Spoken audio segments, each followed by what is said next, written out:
So with this episode of the 7 Deadly Sins, a lot of things are going down and building up, setting up, stuff like that in this episode. And at the end, we have a side change taking place between Hauser and Gira changing sides and going on the 7 Deadly Sins side. So with this episode, a lot of things going on, and for majority of this episode, it was a really good episode. It was paced properly, and it did a good job building things up.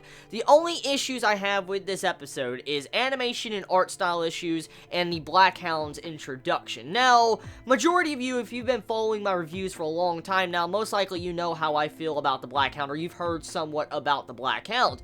Well, the Black Hound should have been introduced around episode 2 or 3 in the series, and it's been neglected to be brought up for the majority of the series. Like, he hasn't been brought up at all, and so the Black Hound being introduced in this episode, I could see how a lot of anime-onlys could look at this aspect as a plot device or an ass pull, or it came out of nowhere just to get Diane into the capital. That's what I see a lot of anime-only saying about the Black Hound, because the Black Hound miraculously could change sizes, it could, you know, I guess eat Diane and teleport her with warping-type magic, stuff like that. And so, I could see how a lot of anime-onlys can say, like, this just came out of nowhere, it was an ass pull, and it just helped Diane get to the capital out of nowhere. And I could see how some could have issues with that, but, I mean, that's what happens when a studio decides to remove foreshadowing and build up and stuff like that. That's what we get, and pretty much, at the very least, the Black Hound is introduced, even though there's been no prior build-up to it. So, moving past that, getting into the art and animation of this episode. So, the art and animation, it's good when it comes to certain specific battle scenes, like when you see Dreyfus versus Diane in this, when you see them clashing at it, oh dude, that was badass. But majority through this episode, especially when it got towards the ending half of the episode, there was some really major animation derps. Like, I saw how the art and animation dropped in this episode. I hope I'm not the only one to really notice that, but there was a lot of faces in this episode that were rather deformed. Like, there were some deformed faces for the majority of this episode. Like, Diane, oh my god, dude. Did you see how Diane's face was deformed for the majority of this episode? Like, some parts of it? I'm like, what the fuck is going on? So, the art and animation was kind of laughable at some points, but I mean, hey, it's there, okay? So, one thing I do want to point out, speaking of art and animation, did you notice that even though there was a lack of budget and animation in a lot of different scenes, Diane's ass always had that beautiful animation to it? Did you notice that? A1 made sure to have their priorities straight. They made sure to put that budget into that ass and opie. They needed to do that. If they didn't, they would lose viewership. They need to do that shit. They definitely need to add that scene with, you know,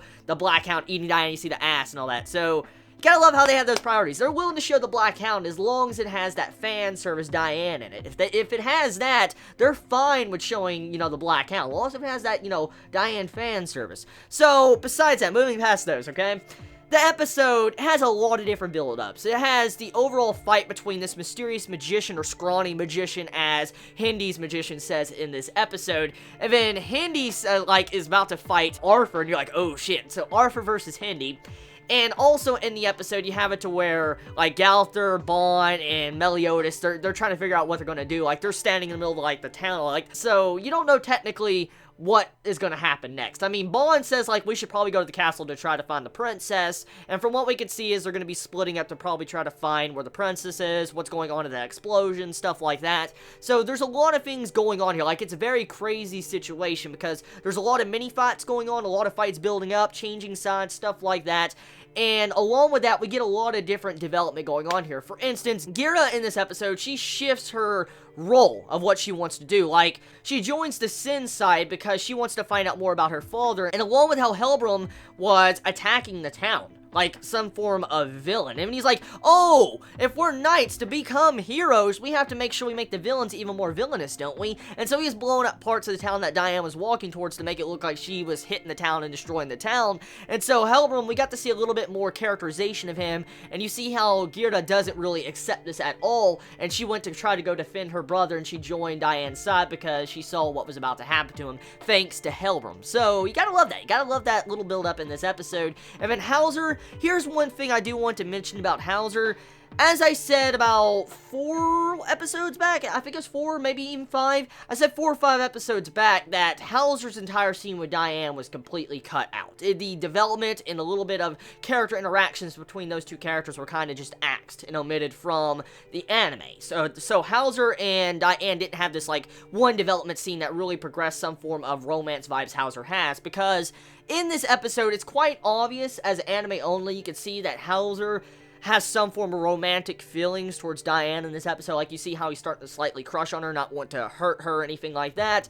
And so you can see how he has these romantic feelings building up, but those romantic feelings were technically not really set up properly because the anime decided to skip some certain setup and build up to that scene in the fight they decided to skip out when, you know, Diane and Hauser was fighting that one bug-looking beetle dude. Well, they skipped that fight and that was supposed to develop the romance. So Hauser's overall character demeanor in this episode might throw off anime onlys because it just came out of nowhere. So, moving past that, okay, so next things I want to talk about is Dreyfus. Dreyfus, in this episode, he reveals his actual magic, or his ability, and his ability is called Break, and from what you can see in this episode is, he broke whatever Diane was using. Like, he fucking broke the, floor, it just broke a giant-ass circle, it broke down, and when he broke Diane's gladius, so it just shows you how strong his ability is, and it's called Break, so I'm guessing he can break anything. And that's pretty much majority of this episode. I mean, a quick overview and stuff like that. The episode overall, it was a good episode, it was, but it has its issues, not thanks to just this episode, but thanks to A1's previous decisions. For instance, this episode as a whole was good. It was a very good episode, but thanks to A1 skipping things in previous episodes, it caused this episode to have slight issues because of certain decisions A1 chose. So now we're probably going to start seeing issues starting to pop up soon because of the decisions A1 has decided to do. So we'll have to see how they handle it. So tell me your thoughts in the comments below. I love you all so much. You have a wonderful day or not wherever you live. Please be safe. Chibi out.